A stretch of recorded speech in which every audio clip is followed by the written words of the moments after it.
Because far too often, when regional inequity is discussed, the framing is entirely wrong.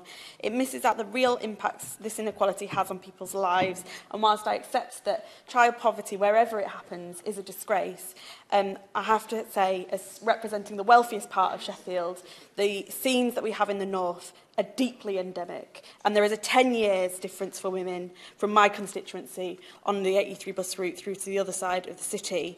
Across Sheffield, food banks and the Trussell Trust network, which I met recently, were discussing with me the use of the word poverty, and they were saying that actually we should be using the word destitution when we're talking about food banks, because that is who their client base is, people who are in destitution.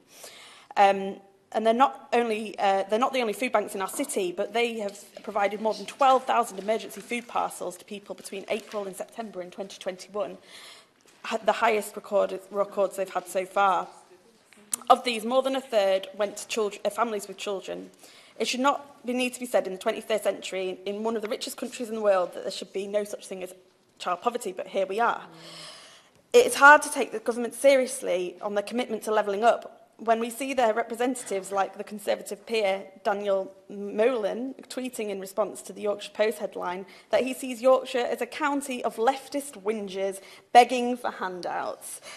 If he was to visit Sheffield, what he'd actually find is a city where people had waited time and time again for the government to deliver on their promises, failing to level up our transport, no electrification, no HS2, failing to level up the North's economy, holding our producers back, and failing to tackle and combat inequality.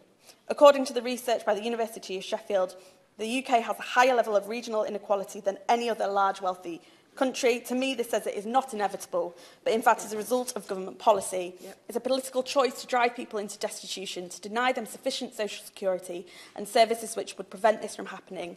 It is deeply political in its choice to heavily invest in some parts of the UK and not others, champion some parts of the economy and leave others to fend for themselves. And it is a political decision, and a despicable one at that, to then accuse the people, let alone children, forced into poverty, of begging for handouts.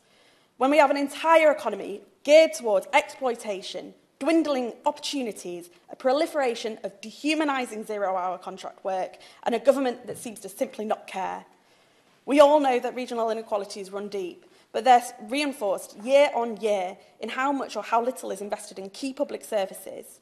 According to the Centre for Cities think tank, local authority spending fell nationally by half between 2010 and 2019, and we all know big major cities in the north were hit hardest. Areas such as Liverpool, Blackburn and Barnsley facing the average cuts twice of their counterparts in the more affluent south.